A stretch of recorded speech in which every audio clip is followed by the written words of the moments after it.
how do you keep fighting for us or the marriage when the kids have to come first, or do they? Yeah, no, that's powerful. And I think, I would take it a step further. And when, marriage, no one really talks about when marriage becomes maintenance. Yeah. We're just looking at it as something as, routine, something that we have to do, but it really has to be something that we want to do. Right? Raising kids rather can feel like a second job, right? But, I think today's discussion, we're not here to, bash love, because we love love. We're also not here to bash, being married and raising kids, because obviously we're doing that, right?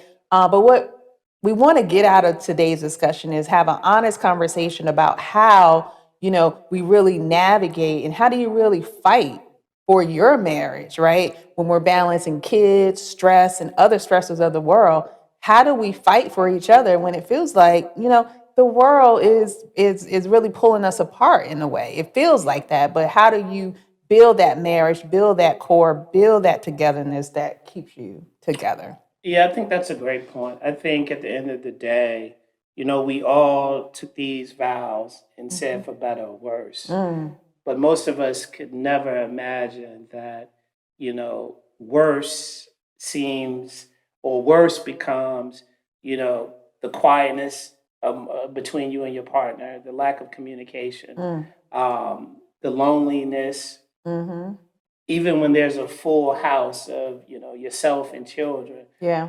being married with children, it can become a point where resentment really lives in the relationship, because you both feel like you're bound to these roles Right.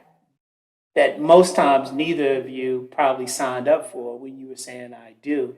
So, how do we address that? How do you continue to fight for your relationship, your marriage, when again, expectations are the kids come first?